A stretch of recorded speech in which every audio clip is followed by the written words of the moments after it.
Welcome everyone to Learning with Rev. Today we are going to be learning about Google Colab. Google Colab is built off of Jupyter Notebook, which is an interactive Python development environment. We're going to go to the FAQ page on Google's website and learn a little bit about Colab. It's free to use, which is great, and it runs all of your Python code on a Google server. This means if you have a small laptop like I do that doesn't have a lot of power, you can run code much faster over there in a lot of cases.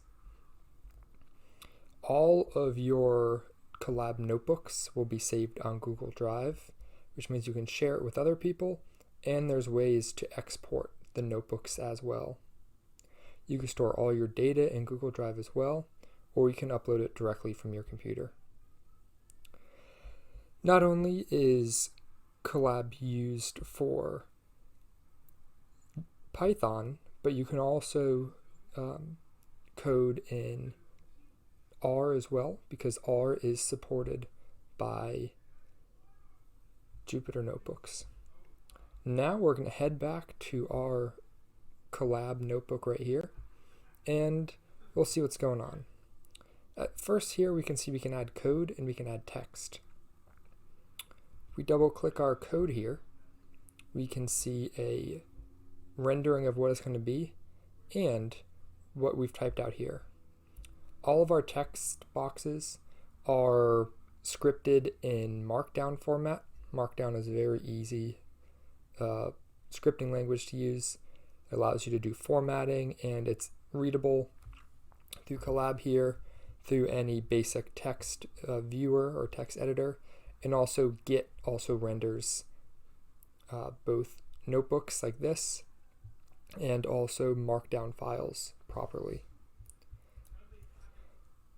If we want to add a text window or a text cell, creates one right there, and I will delete it because we already have one right here.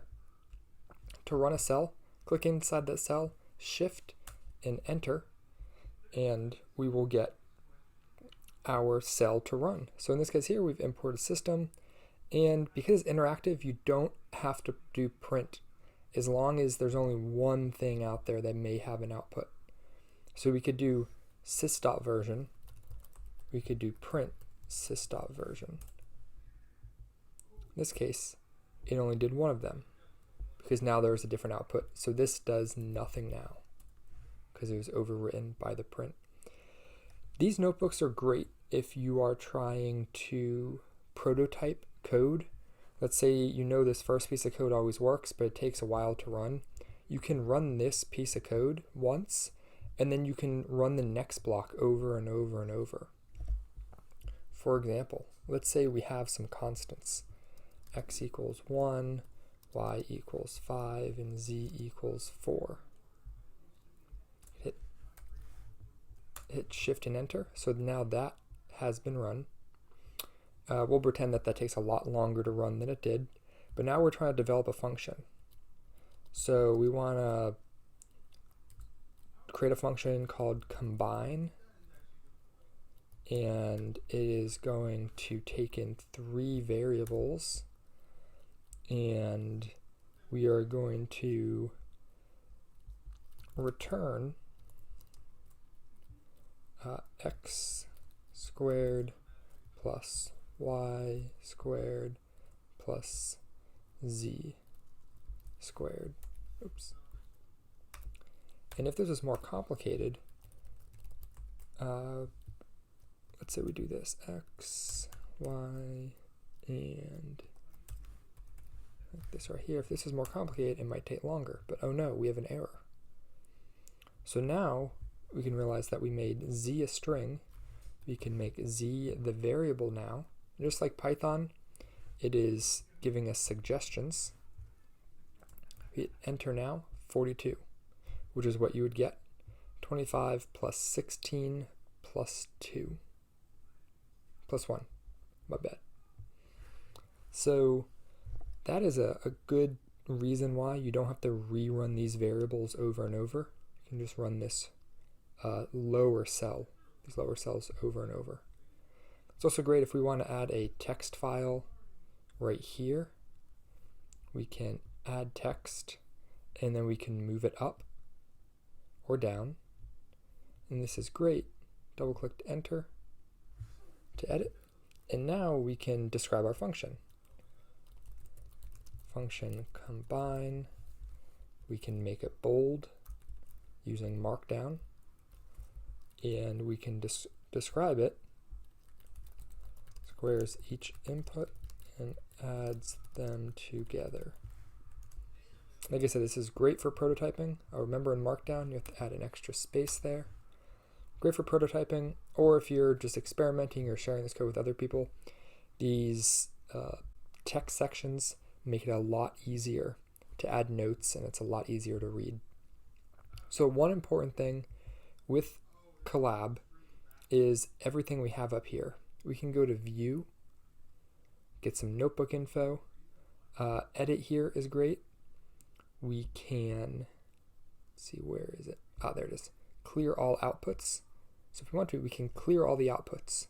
However, it didn't reset the kernel, and all of our data is still there in memory, which is great. Over here, we can see our usage on the Google server. It's telling us they've set aside about almost 13 gigs of RAM for us and 107 gigabytes of storage. If you need to use more than that, you can upgrade to Colab Pro, where you get better hardware for a CPU, GPU, more RAM, and more disk space. It's never guaranteed how much you get, but as long as you're not doing huge data sets, you could pretty much run whatever you want in Colab. As I mentioned before, it will be a lot faster than any computer, and from now on, most of my videos will be done on Colab because it's a lot more convenient. Another piece of Colab to be aware of is the runtime. Your runtime is what Jupyter Notebook will call your IPy kernel. Essentially, the current kernel, it is the kernel of your Python environment. So we can run everything within our runtime.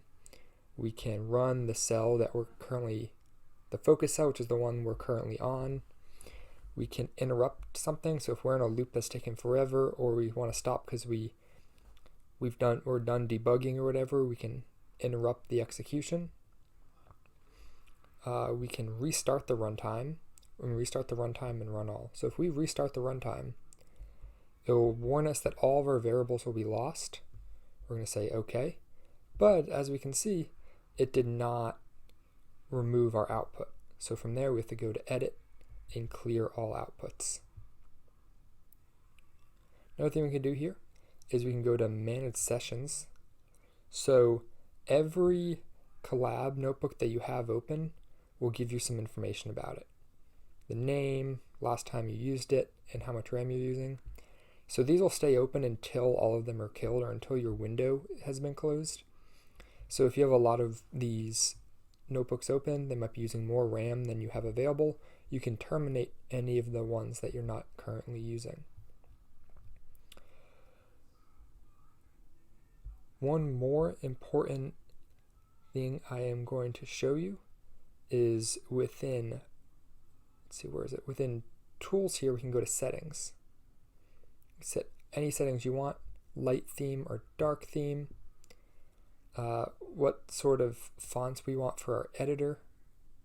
So if we're adding any text, Colab Pro, faster GPUs, longer runtimes, and more memory, and miscellaneous power level, and then these modes are some old April Fool's jokes. So there is one more thing I do want to show, if I can find it, that is. Not notebook info, notebook settings, here it is. So notebook settings, hardware accelerator. So the standard use for hardware is the CPU on whatever machine at Google you're using. If you're using something that may need a GPU, such as deep learning tasks, or a TPU, which is a tensor processing unit, you can switch to either one of these. If you're doing any machine learning with images or convolutional neural networks, I'd highly recommend switching to the GPU and possibly the TPU based on what sort of data you're working with. So this was a quick introduction to Google Colab. I hope you all learned something, and I'll see you next time.